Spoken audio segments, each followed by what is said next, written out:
Let's run down some quick Disney Plus information, and then hop on over to that Jedi Fallen Order poster. Disney Plus will launch on November 12th of this year. The Mandalorian will be available on day one, as well as a National Geographic travel show starring Jeff Goldblum. I had to mention that. It sounds fun. Disney Plus will cost $6.99 a month. If I may interject, is insanely surprising. I would have guessed it would have been double or even triple that. If you want an even further discount, you can pay a flat $69.99 for the entire year, which comes out to $5.83 a month. So you save like a little over $1 by doing it that way. At launch, 7,500 episodes of current and off-air TV shows will be available, 25 original series, 10 original movies and specials, 400 movie titles, and 10 recent theatrical films. Even shows like The Simpsons that you might not think about, but then you go, oh yeah, Disney acquired 21st Century Fox, so they own The Simpsons now. Disney Plus will have no ads and solely rely on subscriptions. By the end of 2020, Disney Plus is hoping to be available everywhere in the world. I think the initial launch on November 12th is just available for North America. Double check me on that. I should have wrote that down. But I don't know if they have that full plan mapped out yet. Several Marvel Cinematic Universe shows will debut on the streaming service over the upcoming years. Series like Tom Hiddleston starring in a show as Loki, or maybe it's an entire Loki show, I'm not too sure, or a show called Falcon and the Winter Soldier. There's going to be a lot of original Marvel-themed programming on this service. And oops, a poster for Star Wars Jedi Fallen Order was accidentally leaked yesterday from an Amazon t-shirt listing. You gotta hate when this happens. I usually don't do this, and I wouldn't do this if it was a poster for a movie.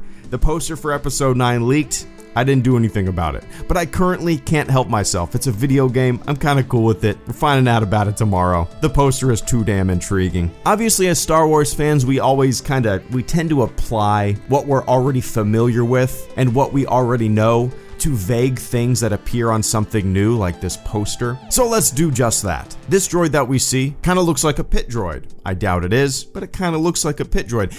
But the first thing that I thought when I saw this character, who I'm assuming is our main character, and a droid next to one another, was that this droid is a sidekick. And not just a sidekick that's like a utility in your Batman belt that can do fun things, but more of a companion droid. More of like the dog that you ran around with in Fallout. More like a lovable sidekick, which would be fun. At first, I thought the planet was Ahch-To, but I noticed that it kinda looks like snow in the background of those mountains. And that's not to say Ahch-To doesn't have snow-capped mountains. Earth has St. Lucia and then Mount Everest. There's a lot of different terrain on planets, right?